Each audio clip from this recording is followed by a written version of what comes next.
যে বর্তমান বিজেপি সরকার এরা বেকার বিরোধী রাজ্যের যারা শিক্ষিত বেকার তাদেরকে নিয়ে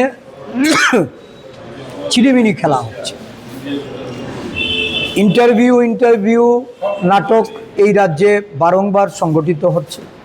এর আগেও আমরা দেখেছি বিভিন্ন দপ্তরে বিভিন্ন পদে তারা আবেদন জমা দেওয়ার জন্য ঘোষণা দিয়েছেন।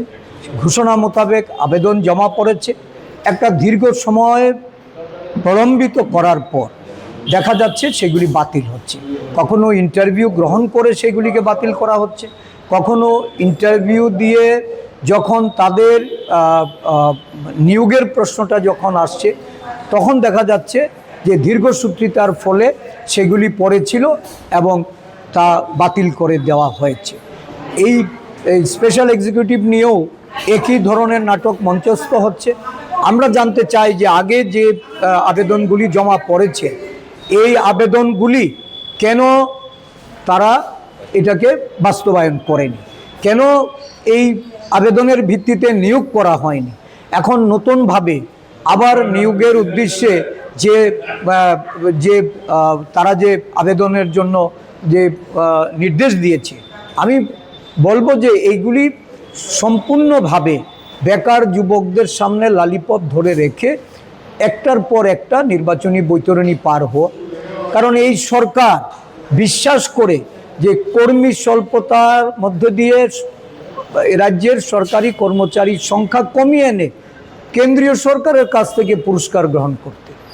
কেন্দ্রীয় সরকারের যে এই যে কর্মচারী সংখ্যার সংকুচনের নীতি, এই নীতিতেই তো রাজ্য সরকার চলছে।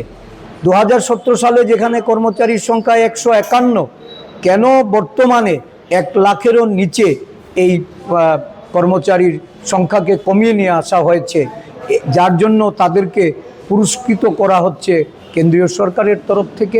এটা সম্পূর্ণ আমাদের রাজ্যের বেকার বিরোধী, বেকার যুবক যুবতীদের তাদের যে ভবিষ্যৎ, এই ভবিষ্যৎকে অন্ধকারের দিকে ঠেলে দেওয়ার জন্য এই রাজ্য সরকারের এই ধরনের পদক্ষেপ। আমরা বলবো যে অবিলম্বে কেন এটা পূর্বেকার যে আবেদনগুলি সেইগুলি কেন কনসিডারেশন হলো না, এটা সরকারকে ভেবে দেখতে হবে এবং সেক্ষেত্রে যদি কোনো গাফিলতি থাকে, কাদের জন্য গাফিলতি, এটার তদন্ত করে তাদের বিরুদ্ধে ব্যবস্থা গ্রহণ করা। আনন্দ আর ভালোবাসার দীপ্তিতে গড়া সমুজ্জ্বল পরমা, ঠিক তোমারই মতো। শ্যাম সুন্দর কোম্পানি জুয়েলার্স, আগরতলা, উদয়পুর, ধর্মনগর, কলকাতা।